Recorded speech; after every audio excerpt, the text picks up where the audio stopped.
মানুষ একসময় প্রকৃতির সান্নিধ্যে জীবন কাটাতো, কিন্তু সময়ের পরিবর্তনে মানুষ নিজেরাই হয়ে উঠেছে প্রকৃতির ধ্বংসের মূল কারণ। দিন দিন বৃদ্ধি পাচ্ছে বিশ্ব উষ্ণায়ন, প্রকৃতির বিরূপ প্রভাবের কারণে হারিয়ে যাচ্ছে গ্রাম শহর আর প্রাণের অস্তিত্ব। এমন অবস্থায় একটি গুরুত্বপূর্ণ প্রশ্ন উঠে এসেছে, পৃথিবীর শেষ কবে? এই প্রশ্নেরই উত্তর খুঁজতে সাম্প্রতিক একটি চাঞ্চল্যকর তথ্য প্রকাশ করেছে নাসার বিজ্ঞানীরা। নাসা ও জাপানের তোহো ইউনিভার্সিটির বিজ্ঞানীরা যৌথভাবে গবেষণা চালিয়ে জানিয়েছেন, পৃথিবীর হাতে আর মাত্র 1 মিলিয়ন বছর অর্থাৎ 100 কোটি বছর সময় বাকি। সুপার কম্পিউটার ও গাণিতিক মডেলের সাহায্যে তারা হিসাব করে দেখেছেন, এরপরে পৃথিবীতে আর কোনো প্রাণের অস্তিত্ব থাকবে না।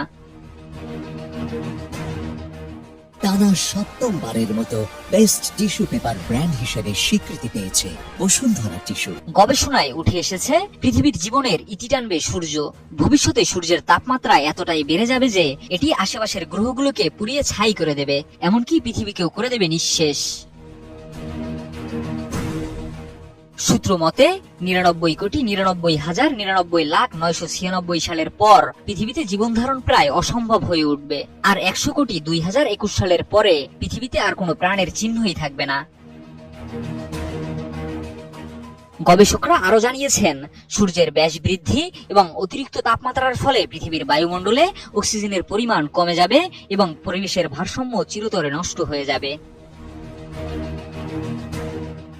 তবে বিজ্ঞানীরা আশা দেখাচ্ছেন, উন্নত প্রযুক্তির মাধ্যমে এই ধ্বংস ঠেকানো সম্ভব হতে পারে। কৃত্রিম পরিবেশ সৃষ্টি করে মানুষের জীবন রক্ষার উপায় খোঁজা হচ্ছে, এমনকি মঙ্গল সহ অন্যান্য গ্রহে মানুষের বসবাসের সম্ভাবনাও পরীক্ষা করা হচ্ছে। গবেষণার এই তথ্য এখনই ভীতিকর মনে না হলেও মানব জাতির সচেতন হওয়া প্রয়োজন। পরিবেশ রক্ষার উদ্যোগ নিয়ে যদি মানুষ এখনই কাজ শুরু করে, তাহলে ভবিষ্যতে এই বিপর্যয় কিছুটা হলেও ঠেকানো যেতে পারে। তবে শেষ পর্যন্ত পৃথিবীর ভাগ্য নির্ভর করছে মানব জাতির কাজের উপরেই। শিহাব ইসলাম, এটিএন নিউজ।